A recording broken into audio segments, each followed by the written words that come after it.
मैं हूं ताजमहल का कारीगर। आज मैं आप लोगों को ताजमहल के निर्माण के बारे में पूरी जानकारी दूंगा। कृपया चैनल को सब्सक्राइब करें और पूरा वीडियो देखें। भारत का शहर आगरा यमुना नदी के किनारे खड़ी एक ऐसी इमारत जिसे वक्त ने भी झुककर सलाम किया है। सफेद संगमरमर का यह वह सपना है जिसे एक बादशाह ने अपनी महबूबा के लिए हकीकत में बदल दिया। आज हम आपको 400 साल पीछे उस दौर में ले चलेंगे जहां तलवारों की खनक के बीच पायल की छमन छम गूंजती थी, जहां हिंदुस्तान दुनिया का सबसे अमीर मुल्क था और जहां एक ऐसी प्रेम कहानी ने जन्म लिया जिसने मौत को भी हरा दिया। लेकिन क्या ताजमहल सिर्फ प्यार की निशानी है, या इसके तहखानों में मुगल सल्तनत के कुछ ऐसे काले सच दफन हैं जिन पर बात करने से आज भी इतिहासकार कतराते हैं? इस कहानी की शुरुआत ताजमहल के बनने से नहीं बल्कि उस दिन से होती है जब एक 15 साल के लड़के ने एक लड़की को पहली बार देखा था। मुझे नहीं पता था कि आज मैं किसी को देखूंगा। मुझे भी नहीं, लेकिन तुम्हारी आंखें बहुत अच्छी हैं। तुमसे मिलकर बहुत अच्छा लगा। साल 1607 मुगल साम्राज्य अपनी शान और शौकत के चरम पर था। जहांगीर तख्त पर थे और आगरा के किले में मीना बाजार लगा हुआ था। यह वह जगह थी जहां शाही घराने की महिलाएं दुकानें लगाती थी और शाही परिवार के पुरुष खरीदार बनकर आते थे। यह पीतल का बर्तन दिखाइए। हाँ हुजूर, ये लीजिए। आइए हुजूर, ये रेशम देखिए, बहुत सुंदर। शाही खानदान के लिए बिल्कुल मुनासिब। खूबसूरती तो है, लेकिन कीमत मायने नहीं रखती। सच है, ये मेजोल अनमोल है। शाही खान की साड़ी दे। 50 सोने के सिक्के बहुत है। 40 में दोगी? ठीक है, ले लीजिए। मकसद सिर्फ खरीदारी नहीं बल्कि सामाजिक मेलजोल था। इन्हीं रौनकों के बीच मुगल सल्तनत का भविष्य 15 वर्षीय शहजादा खुर्रम, जो बाद में शाहजहां बना, घूम रहा था। अचानक उसकी नजर एक दुकान पर पड़ी जहां रेशम और कांच के मोतियों का काम हो रहा था। वहां खड़ी थी 14 साल की अर्जुमंद बानो बेगम। इतिहासकार कजविनी और लाहौरी लिखते हैं कि वह पल किसी जादुई घटना से कम नहीं था। खुर्रम ने जब अर्जुमंद को देखा तो उसे लगा कि उसने बाजार में नहीं बल्कि जन्नत के किसी हूर को देख लिया है। पहली बार मेरा दिल किसी के लिए धड़क रहा है। यह मेरे लिए भी नया है। तुमने मुझे बदल दिया है।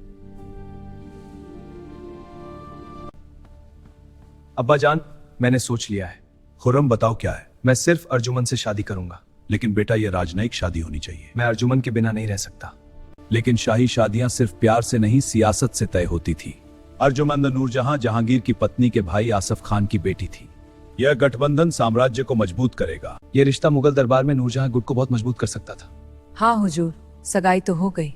रिकी के ज्योतिषी हमें चले 5 साल तक था। धैर्य रखो, ये मुगलिया रीति है।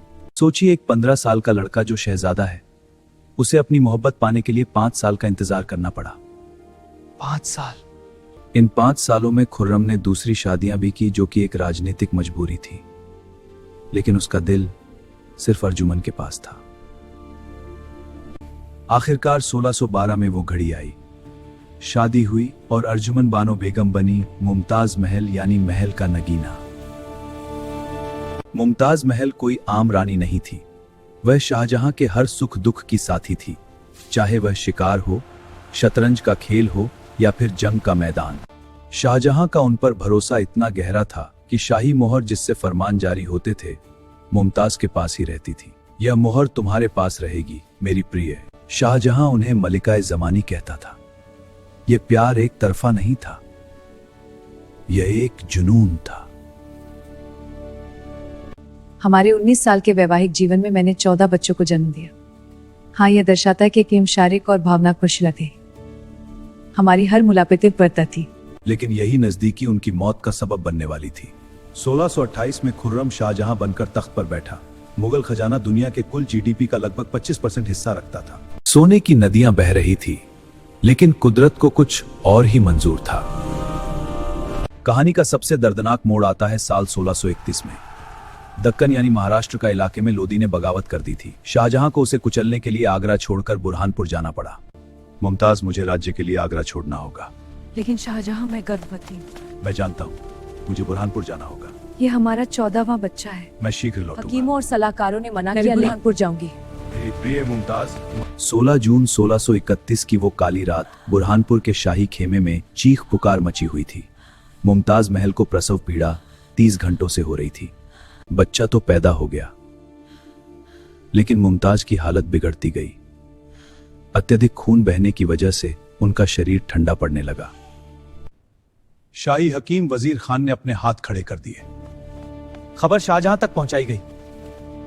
अत्यंत गंभीर, तुरंत परामर्श बुलाओ। बादशाह नंगे पांव बेहवस होकर हरम की तरफ दौड़े। जब वह मुमताज के पास पहुंचे तो मुमताज की सांसें उखड़ रही थी।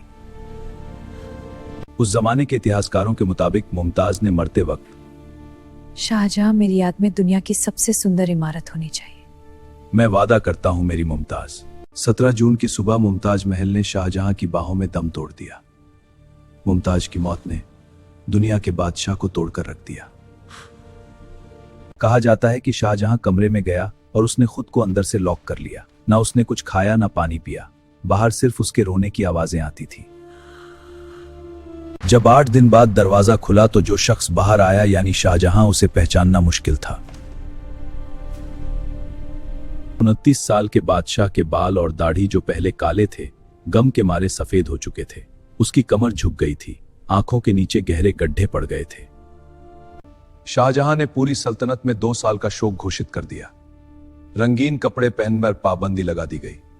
संगीत और नाच गान दिए गए। इत्र और खुशबू का इस्तेमाल वर्जित हो गया। त्योहार फीके पड़ गए। बादशाह को अब ना तख्त की परवाह थी ना दुनिया की। उसे सिर्फ एक ही चीज का जुनून सवार था, मुमताज का वादा, एक ऐसा मकबरा बनाना जो कयामत तक उसकी मोहब्बत की गवाही दे। मुमताज को शुरू में बुरहानपुर के जैनाबाद बाग में अस्थायी रूप से दफनाया गया, लेकिन शाहजहां जानता था कि बुरहानपुर में वह भव्यता नहीं आ सकती जो वह चाहता है।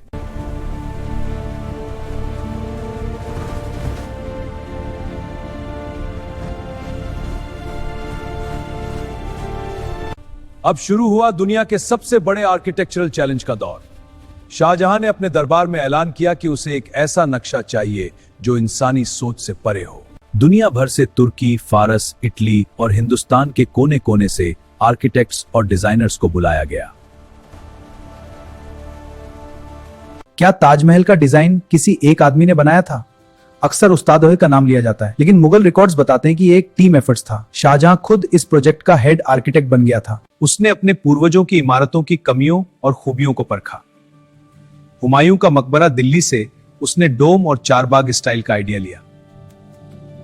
अकबर का मकबरा सिकंदरा से मीनारों का आइडिया लिया और एतमादुद्दौला का मकबरा से पियत्राडोरा और सफेद संगमरमर की प्रेरणा मिली।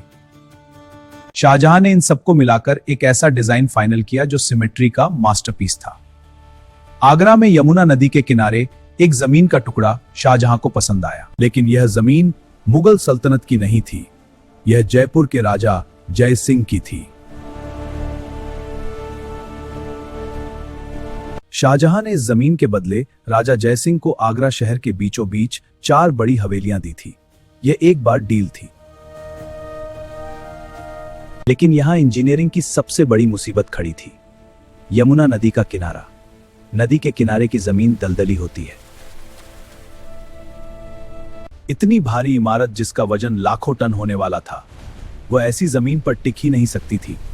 कोई भी आम इंजीनियर होता तो जगह बदल देता,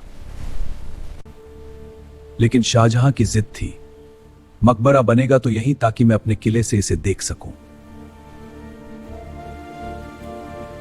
तो मुगल इंजीनियरों ने 1632 में एक ऐसी तकनीक का इस्तेमाल किया जो आज भी मॉडर्न इंजीनियरिंग को हैरान कर देती है। उन्होंने जमीन खोदनी शुरू की, लेकिन सामान्य नींव नहीं, उन्होंने कुएं खोदना शुरू किए। नींव तैयार हो चुकी थी, अब बारी थी ढांचे के ऊपर उठने की।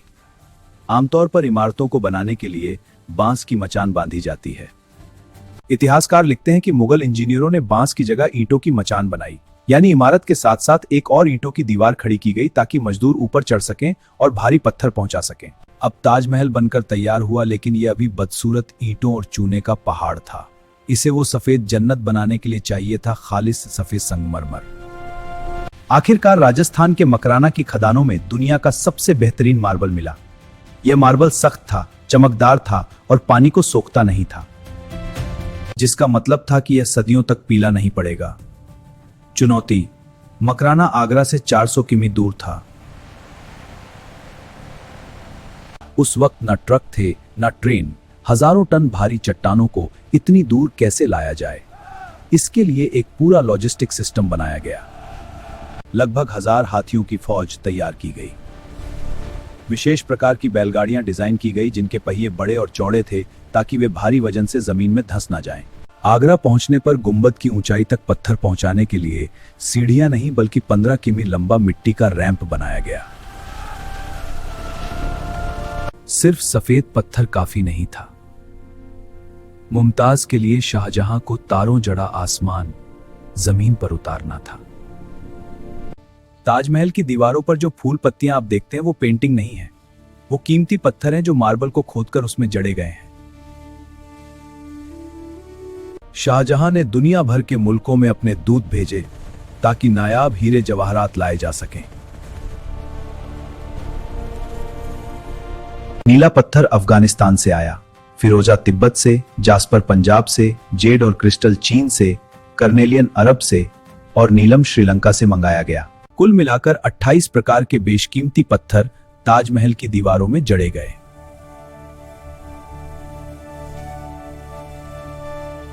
अंग्रेज जब भारत आए तो उन्होंने इनमें से कई कीमती पत्थर दीवारों से खोदकर निकाल लिए, लेकिन जो बच गया वो आज भी हमारी आंखों को चकाचौंध करने के लिए काफी है। ताजमहल सिर्फ ईंट पत्थर नहीं है, ये ऑप्टिकल इल्यूजन का एक खेल है। मुगल आर्किटेक्ट्स उस्ताद अहमद लाहौरी और उनकी टीम जानते थे कि इंसान की आंखें धोखा खा सकती हैं। जब आप ताजमहल के मुख्य द्वार से अंदर घुसते हैं तो जैसे ही आप गेट के पास जाते हैं ताजमहल छोटा होता हुआ दिखाई देता है, और जैसे ही आप गेट से दूर जाते हैं ताजमहल बड़ा होता जाता है। ये जानबूझकर किया गया ताकि जब आप वहां से विदा लें तो ताजमहल आपकी यादों में बड़ा होकर बस जाए। अगर आप ध्यान से देखें तो ताजमहल की चारों मीनारें बिल्कुल सीधी नहीं हैं, वे बाहर की तरफ झुकी हुई हैं। अगर वे सीधी होती तो दूर से देखने पर लगता कि वे अंदर गुंबद की तरफ गिर रही हैं। साथ ही सुरक्षा की दृष्टि से भी अगर कभी भयानक भूकंप आए तो ये भारी मीनारें बाहर की तरफ गिरे, ना कि मुख्य मकबरे पर। क्या शाहजहां ने सच में मजदूरों के हाथ काट लिए थे? ये कहानी सदियों से सुनाई जा रही है, करेगा। लेकिन क्या यह सच है?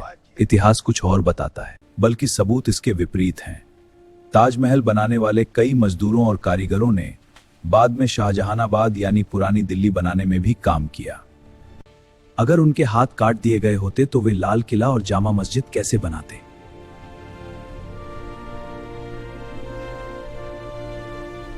कॉन्ट्रैक्ट साइन करवाया गया कि वह ऐसी कोई दूसरी इमारत किसी और राजा के लिए नहीं बनाएंगे।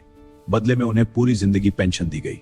जी महाराज, मैं संविदा प्रस्ताता हूं। इन 20,000 मजदूरों के रहने के लिए मकबरे के पास ही एक पूरी बस्ती बसाई गई थी, जिसे आज हम ताजगंज के नाम से जानते हैं। साल 1648 आते आते मुख्य मकबरा बनकर तैयार हो गया था। यह सफेद संगमरमर का पहाड़ अब यमुना किनारे खड़ा था। लेकिन अभी काम खत्म नहीं हुआ था। अभी इसके बगीचे, मस्जिद और मेहमान खाना बनना बाकी था। शाहजहां अब बूढ़ा हो रहा था, खजाना खाली हो रहा था, और सबसे बुरी बात, उसके बेटों के बीच तख्त के लिए नफरत की आग सुलगने लगी थी। साल 1657 ताजमहल का मुख्य परिसर मस्जिद और मेहमान खाना बनकर तैयार हो चुके थे। 22 साल की मेहनत के बाद मुमताज का वादा पूरा हो चुका था। मेरी तबीयत अचानक बिगड़ गई है। हुजूर, आपको पेशाब में रुकावट की गंभीर बीमारी है, क्या कोई इलाज है? हमने हर संभव प्रयास किया, लेकिन हाथ खड़े कर देते हैं। पूरे हिंदुस्तान में अफवाह फैल गई कि बादशाह मर चुके हैं। यही वो चिंगारी थी जिसने मुगल सल्तनत को जलाकर राख कर दिया। शाहजहां के 4 बेटे थे, दारा शिकोह, शाह शुजा, मुराद और औरंगजेब। मेरा सबसे बड़ा बेटा दारा शिकोह, तुम एक न्यायप्रिय और विद्वान सम्राट बनोगे। नहीं, यह उचित नहीं। मैं इसे कभी स्वीकार नहीं करूंगा। मुझे यह मंजूर नहीं कर। दक्कन से औरंगजेब अपनी विशाल सेना लेकर आगरा की तरफ बढ़ा। आगरा हमारी है। इतिहास की सबसे खूनी उत्तराधिकार की लड़ाई शुरू हो चुकी थी। मई 1658 में सामूगढ़ की लड़ाई हुई। यह लड़ाई ताजमहल से सिर्फ 10 मील दूर लड़ी गई। औरंगजेब की चालाक रणनीतियों के सामने दारा शिकोह की फौज टिक नहीं पाई। दारा को भागना पड़ा। औरंगजेब जीत चुका था। वह आगरा पहुंचा और उसने आगरा के किले को घेर लिया, जहां उसका बीमार बाप शाहजहां मौजूद था। औरंगजेब ने किले पर हमला नहीं किया, बल्कि उसने क्रूर चाल चली। उसने किले में जाने वाली यमुना नदी की पानी की सप्लाई काट दी। अय बेटे, तुम तो हिंदुओं के भगवान से भी गए गुजरे निकले। अरे बेटे, तुम तो हिंदुओं के भगवान से भी गिरे निकले। वह तो अपने मरे हुए पूर्वजों को भी पानी यानी तर्पण पिलाते हैं, और तुम अपने जिंदा बाप को पानी के लिए तड़पा रहे हो। लेकिन औरंगजेब का दिल पत्थर का था, उसे पानी नहीं मिला। मजबूर होकर 3 दिन बाद शाहजहां ने किले के दरवाजे खोल दिए और आत्मसमर्पण कर दिया। औरंगजेब ने अपने पिता को मारा नहीं, लेकिन उन्हें ऐसी सजा दी जो मौत से बदतर थी। पिता, तुम आजीवन आगरा किले के मुसम्मन में कैद रहोगे, हमेशा के लिए कैद कर दिया। यह कैद मेरी मौत है। पूरे 8 साल शाहजहां उसमें कैद रहे, लेकिन उस कैद में भी शाहजहां के पास एक सहारा था। मुसम्मन बुर्ज की खिड़की का रुख सीधा ताजमहल की तरफ था। जिस दौर में शाहजहां कैद थे और बाद में औरंगजेब का राज आया, और उसके बाद जब मुगल सल्तनत कमजोर हुई तो ताजमहल को कई बार लूटा गया। शाहजहां के दौर का ताजमहल आज से बहुत अलग था। मुख्य गुंबद के सबसे ऊपर आज जो पीतल का कलश है, वह असल में 46 फीट ऊंचा खालिस सोने का बना हुआ था।